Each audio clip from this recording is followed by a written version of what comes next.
What's up, YouTube? Welcome to the channel.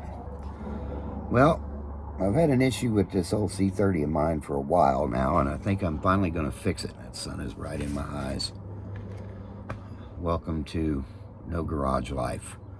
Anyway, where were we? Oh, yeah. Anyhow, so I've got a problem with this truck, and for about the last year, I have not had a right turn signal and barely had a left turn signal. So let's dive into this and I'll show you what I've done so far. So I've loosened this nut, and if you look in here, see, this is the problem. See how it's nice and loosey-goosey? There's a little Phillips head screw inside there, and the only way to get to that screw is to take the steering wheel off. But however, if you look really close, you can see the crack. So basically what that means is my turn signal switch is broken. So I've got the replacement.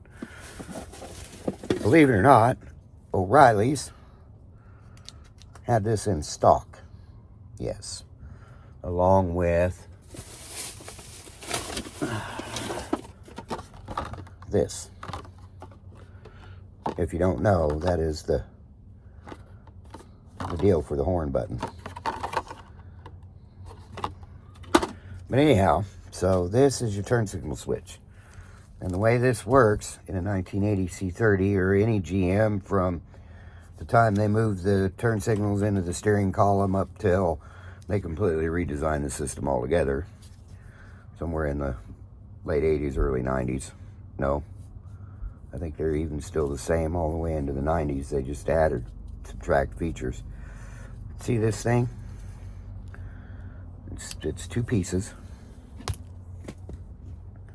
There's one piece, there's the other piece. And this operates like so.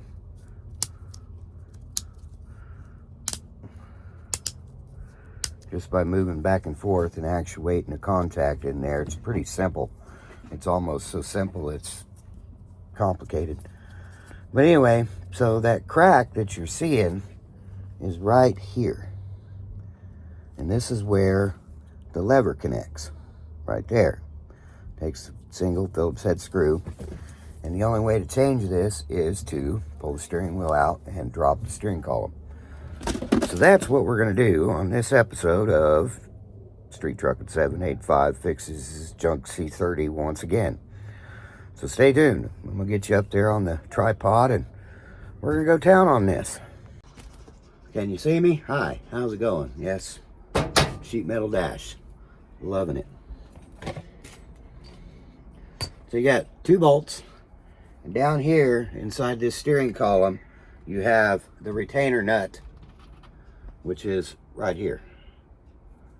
That's the retainer nut. It is anything after, well, anything in general, it's a 13/16, whether it's metric or not. 13/16, we'll take it off. This one is a 13/16. So we thread these bolts in. Make sure they thread. There's two holes right here. I believe these are 5/16 by 20. Then we take our harmonic balancer puller. We use these two slots right here.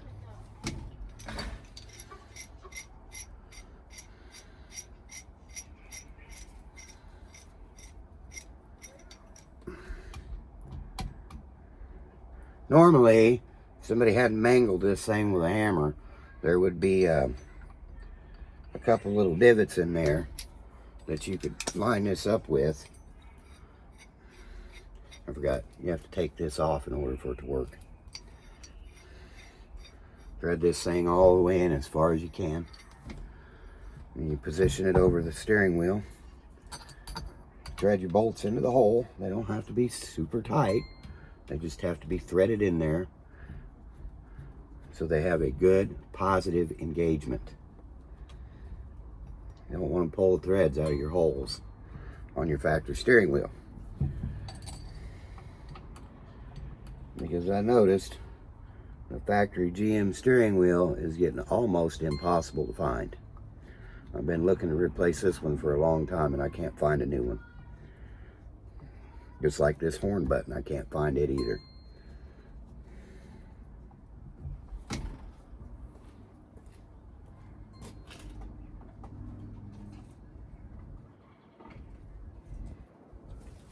Hi. I have is now installed using the long and the short of the harmonic balancer puller. You don't have to have a steering wheel puller for this. You can use a harmonic balancer puller.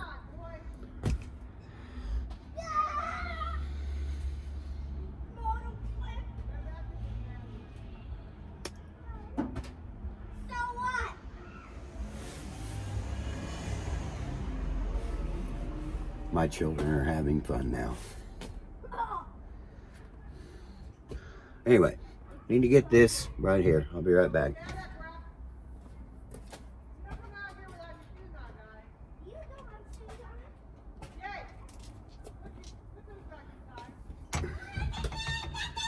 3/4 inch, just so you know.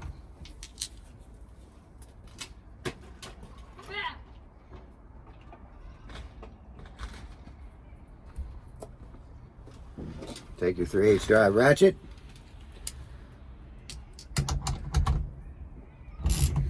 Just like you're tightening up a bolt. Righty-tighty, lefty-loosey. Some cases this will just pull off. But there you go. This is not the second time I've removed a steering wheel on my channel. Just the first time on this truck. Okay. Where were we? Oh yeah.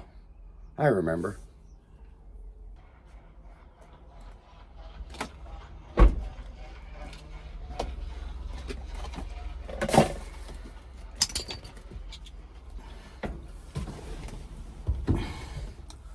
Okay. So there's a plastic plate, plastic cover, it's a dust shield, whatever you want to call it. Either way, it's got to come off.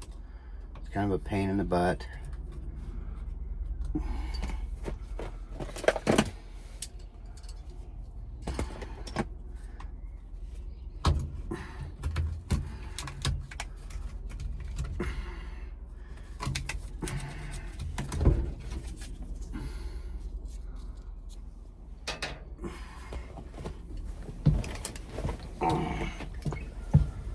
Okay, so now comes the fun part.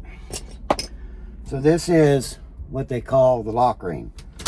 You see the little rod there? Well, you can't really see it. Anyway, there's a rod that sticks out. There's several notches in this plate, and this is what locks your steering wheel.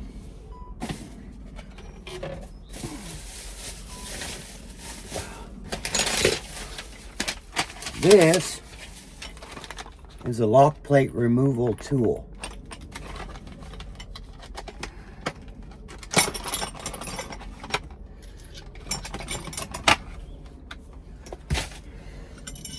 So you got two separate U-shaped things. They're the lock plate bars. Find the one that lines up with your lock plate. That gives you the best amount of room. I think we're going to use the smaller one. And then these thread on to your shaft here. So just find the one that threads on and tightens up. Don't have to be any more than finger tight.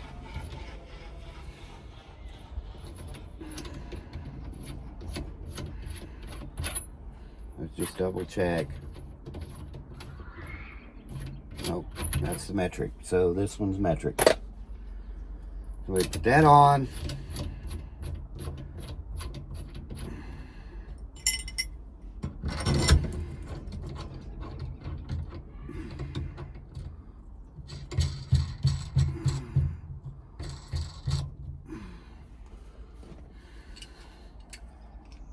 It's wise to use a wrench.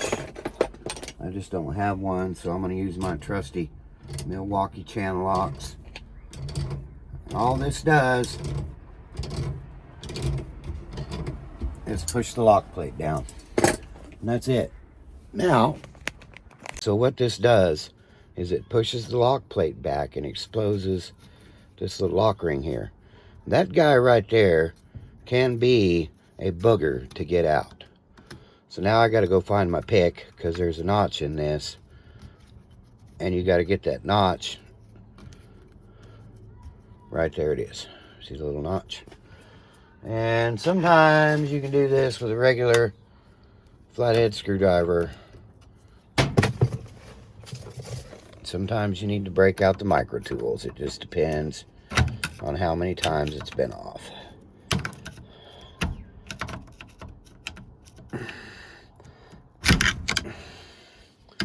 This one's going to be a pain, so you got to get it.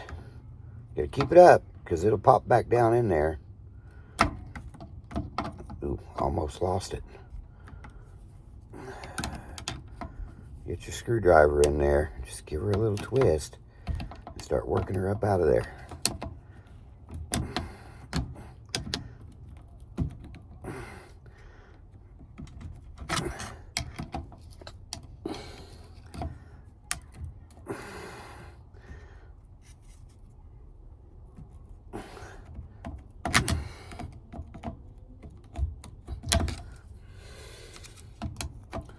Once you get her halfway, you're pretty well home free. Unless you let it pop back down in there.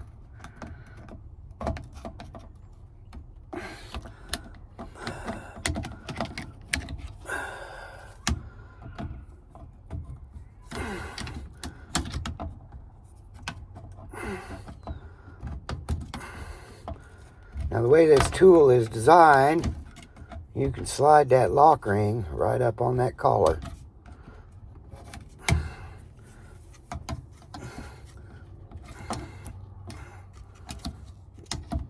Just like so. See, there it is.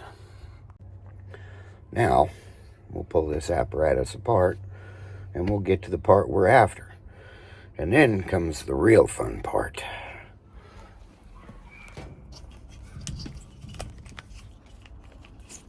Okay. So now we relax our tool with our handy dandy Milwaukee channel locks.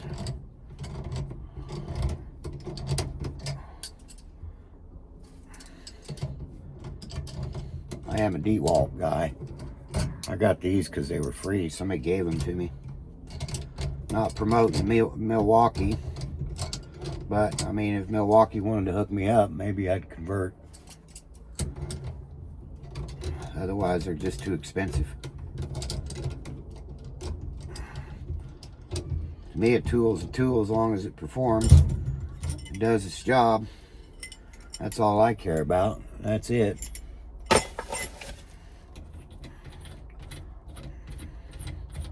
Take your collar off with your lock ring in place so you don't lose that. That's just a little hack. Some people don't do that. And then slide off your lock plate. See how it's got little teeth on there. And the turn signal cam for the horn button. That one's wore out pretty good. It's a good thing I got a new one. And then here we are, the turn signal assembly. So now comes the real fun part, and you guys are going to like this one. Because now we got to crawl under the dash. So there's 4 screws that hold this plate on the bottom. Start by removing this plate.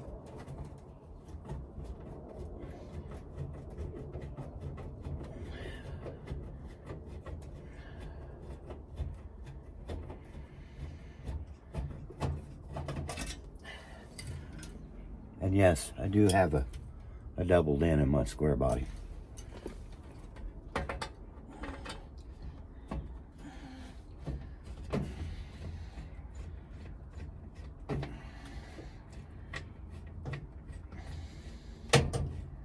This truck has been hacked and whacked so many times before I got it.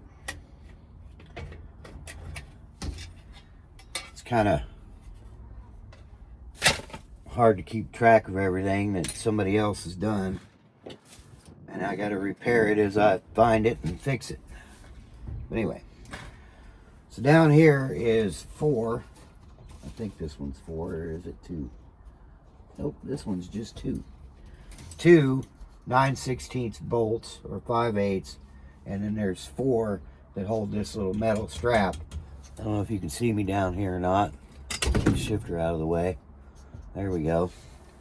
And yeah, so let me go get what I need to pull that apart.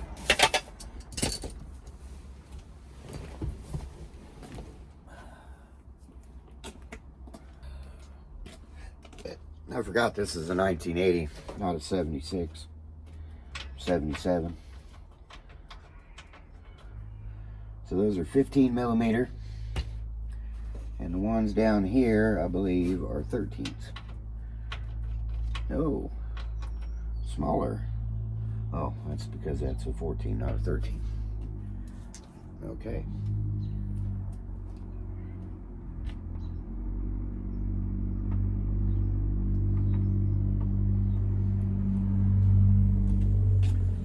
Best piece of advice I can give you, here, let me get you a little up close, personal, so you can see what I'm doing.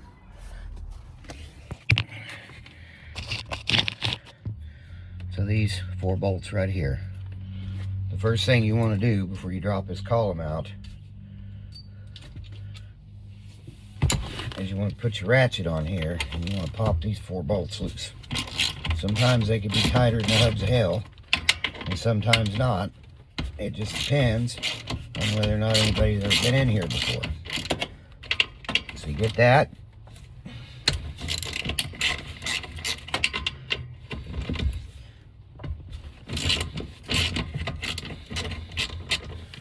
I've been putting this off because it's kind of a pain in the butt, but hopefully this helps somebody understand more how this process works.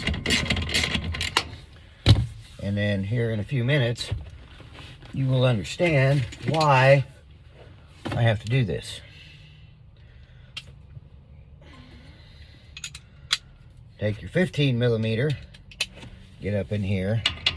You do this with a short, a deep, or shallow, and break these nuts loose. You don't want to take them completely out, you just want to get them broke loose.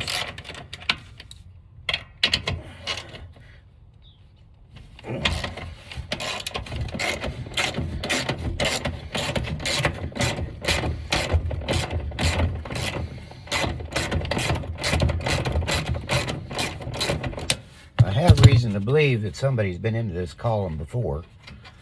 Okay, so now those are loose. All right, now that you got them loose, you got to come up here and do the thing up here again.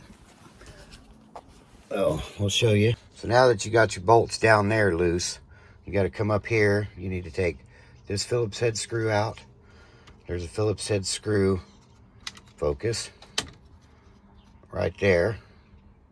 And then another one. There it is, down there. Down there, right there. So you got to take the 4 screws, and then there's a Phillips head screw in there. You got to take that screw out. So that's 5 Phillips head screws all together. Now, I'm going to let you hide and watch. Okay, here we go. So take the turn signal lever screw. Don't lose it. It's virtually irreplaceable. See that broken piece right there? Not uncommon. That's the reason why I'm doing this whole thing. I'm putting the screw in the cup right there. Okay, so now we get in here and we take this screw loose.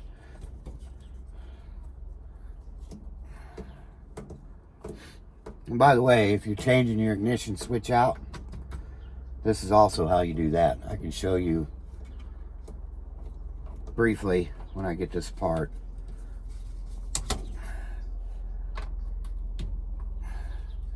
Two.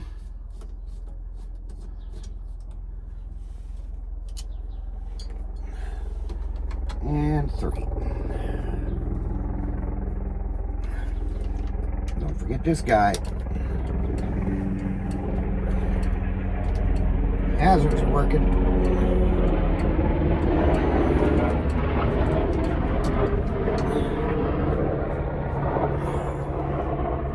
There is a little spring in here. Be careful not to lose that spring. It is very important. Put that where it's not going to fly apart. Right there out of the way. Okay. Turn signal cam is loose. Now, I'm about to show you why we took the bolts out of the bottom of the steering column.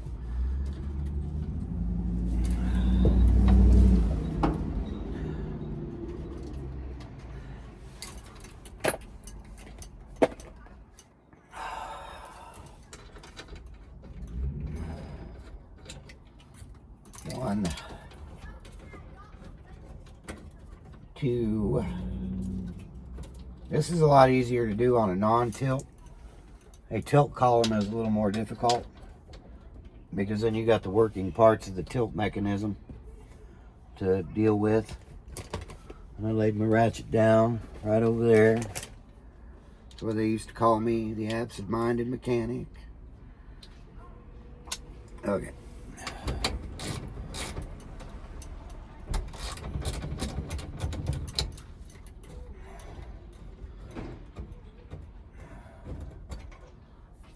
There's three. There is a little shield down here. I will show you here in just a minute. Can you see that right here? That's a little shield. There. Oh, that's right. This one don't zoom. It's not my iPhone 14 Pro that died. Okay, now 15 millimeter on the extension. Put it down over here too. Oh, I laid it on the floorboard. Oh, looky there. It's on the ratchet.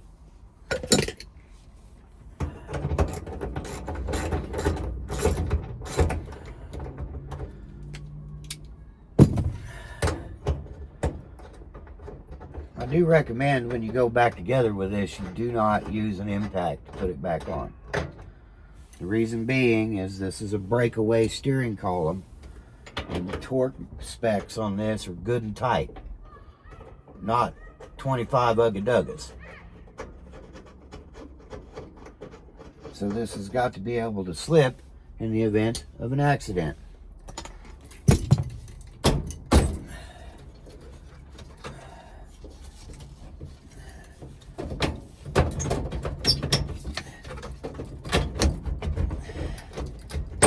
There we are.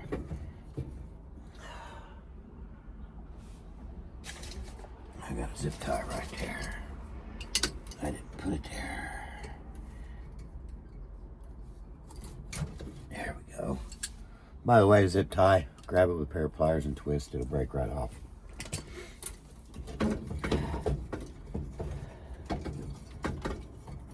Okay. This is your steering column retainer bracket. Now, we got that out of the way. Let's get you down here on the floor so you can see.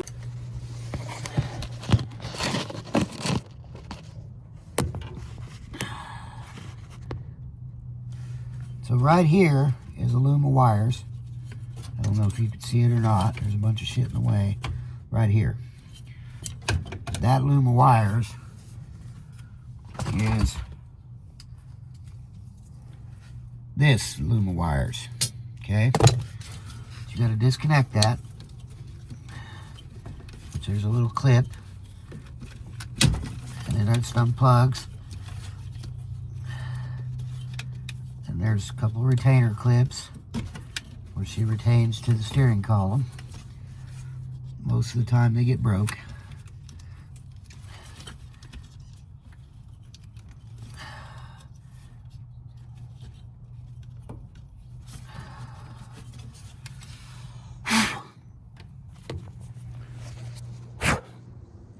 Got you dirty.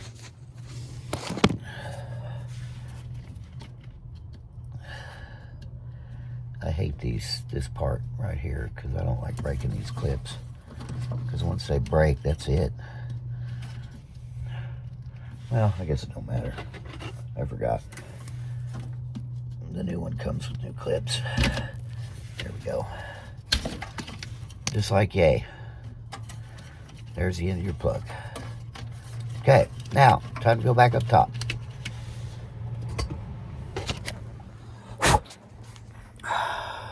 Yeah, it's good stuff. So, you gotta work this up out of here. So there's 2 tabs. There's a shield on here. This, that you could pull out. Set that aside, you'll need. Guess what? Looky there. We'll cut that out.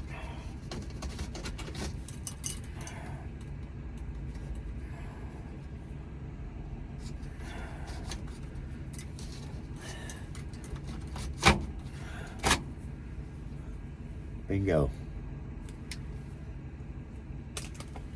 That was too hard.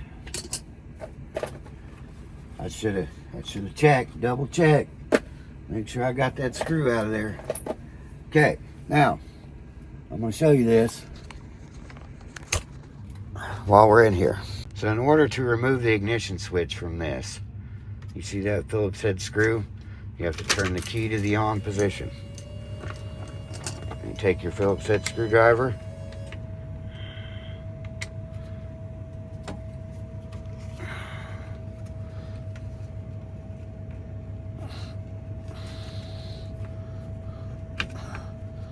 so that is the ignition switch retainer screw, and all it does is keep the lock cylinder, or the ignition lock cylinder retainer screw. And they're not all the same, some are different. Later models have a Torx, not a Phillips head. Some of them have a push pin, just depends. And so then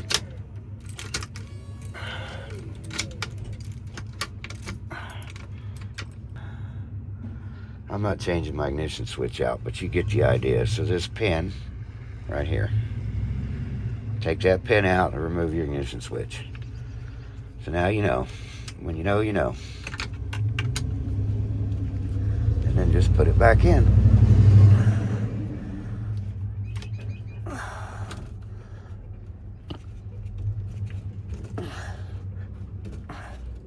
And it is a tight fit. There we go. Now comes the fun part of cleaning out the debris. Yes, you should always clean it out. If you got some cleaner, lube up your bearings, anything that you can do while you're in there. If you want to replace your rack kit, do that.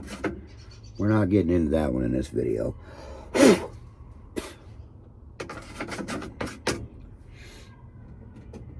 Bearings seem pretty good. I think we're going to leave them alone. I don't have any grease to throw in there anyway. Yeah, it'll be fine. I'm going to replace the steering column in a few months anyway, just because I've got a special surprise possibly coming to the channel. I wonder what that might be. And it does involve a 1980 C30 and possibly a 2014 GMC.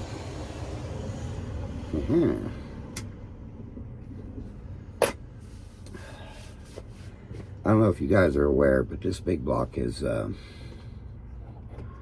It's not long for the world. The old C30 is ready for an engine. This thing is rattling and clattering and carrying on like none other, and I haven't even been driving it. I've been driving that, which I haven't posted anything about that one yet. It's brand new to the channel. It's brand new to the channel, so it is what it is. So now you got everything lubed up in there. You got your bearing lubricated. You got all the debris cleaned out of there. Now you can take your new part wherever you put it. And be careful with these wires, and make sure you put this back in there in the same orientation you took out the old one. And it just pushes down in there. There should be really no resistance at all to push it in there.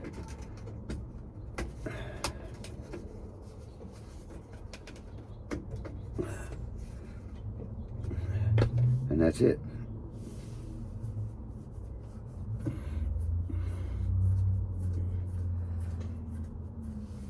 Now,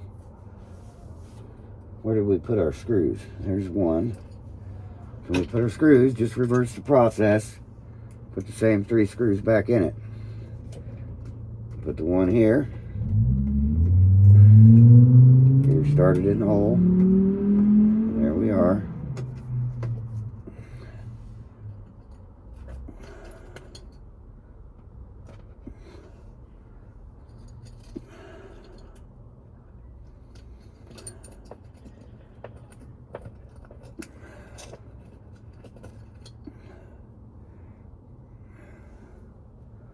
See the difference? This one is the turn signal switch retaining screw, and you see the difference in size. And this is your turn signal lever screw. They are different. Just so you're aware, they are different.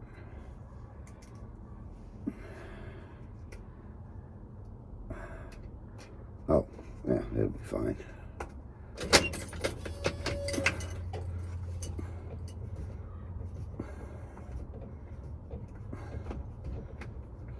When you're putting this back together, be careful not to over tighten it, because you can crack it. Especially the way they make cheap parts nowadays.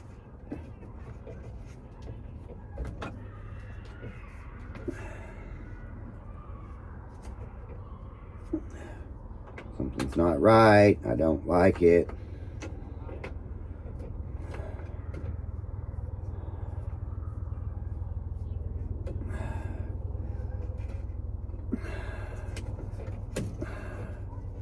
Ha, I figured it out.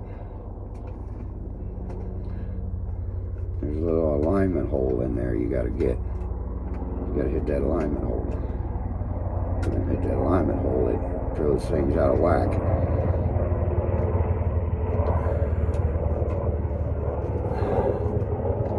It's been a long time since I've done GM turn signal cam. Being in the automotive industry, these were phased out in the 90s. So, and replaced with the modern multi-function switch. So you got to line that up. There's a little hole right there. You got to get it in.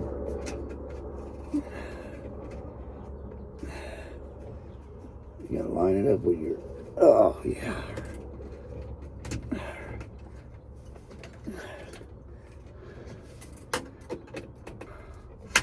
There we are. Nailed it. Now we can put our screws in. Now that we got our signal switch seated.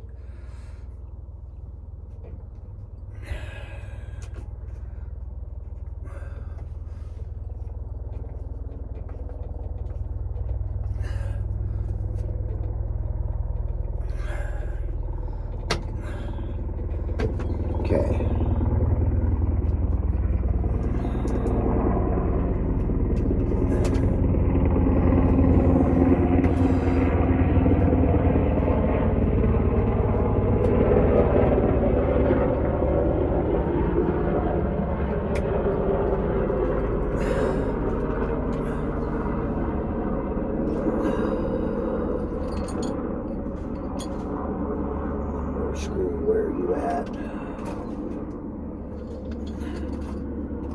Don't you just love how you put all your screws in one spot and then they disappear?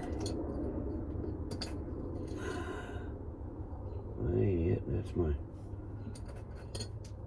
4-way indicator. Remember how this came apart? Spring goes in the cup. This, the button, pushes down inside there, goes through the hole. Get a hold of that. Yay. Put your screw in there. Put your finger on it. Start this in the hole on your new part. Don't let it blow apart on you.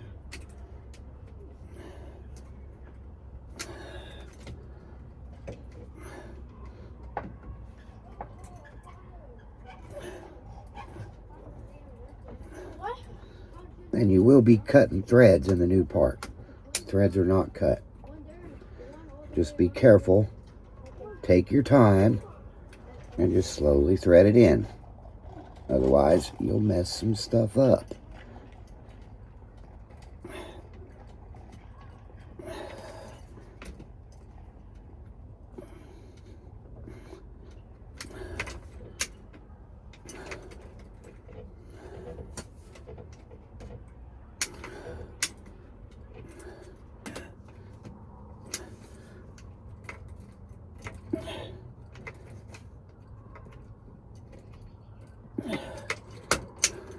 Okay, done. I now have my hazard switch installed.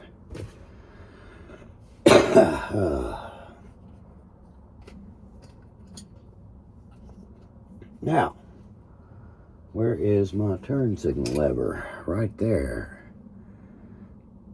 So you see how this is angled? So you're sitting on my dash, you're facing the driver's seat. This angle goes towards the driver. So just slip it in there. Get her seated good. Take your special little screw and put her in the hole. Lock her down.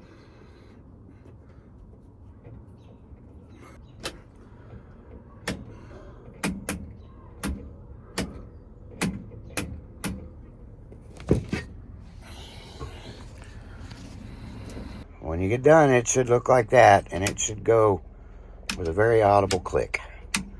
It comes pre-lubricated from the factory, so you don't have to do anything there. And then I should have turn signals again. Hazards.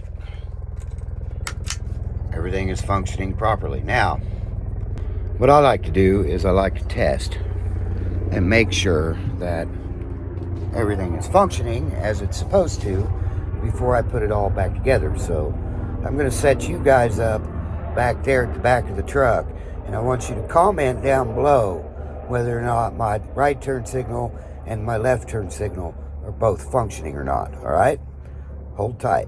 Okay, I got to go plug the wires in, and then I'm going to turn the signals on. You tell me if they're working. All right, okay, I'm going to turn them on. You tell me if they're working.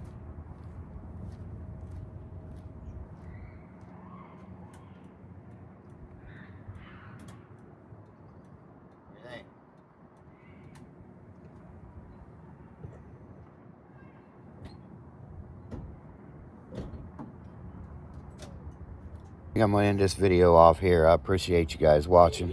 Thank you for your help with the tail lights. I now have turn signals. That's what I opted for when you go to put yours back together. I have not completed mine yet. It's getting too dark to see what I'm doing in here.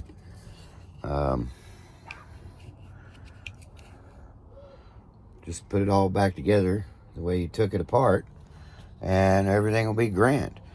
So I'm going to get in here and I'm going to put this thing back together, and y'all have fun. By the way, push that subscribe button down there and ring that bell. You'll get notifications when I upload videos. I'd really like it. Drop a comment down below if you've ever done something like this before. Let me know how your experience was. My experience, I've done it several times. It's been a while since I've done it, but it's muscle memory. I was a full-time automotive service technician for a lot of years. I quit doing it professionally in 2018, shortly after I started making YouTube videos. Yeah, I mean, it's been a wild journey, and I appreciate you guys coming along with me. And I'd really like to grow my channel, because I'd like to get to where I can make you guys YouTube videos all the time. But in order for that to happen, you guys have to click that thumbs up button, like my videos, subscribe to the channel, ask for notifications, leave comments. Let people know out there that I'm worth watching.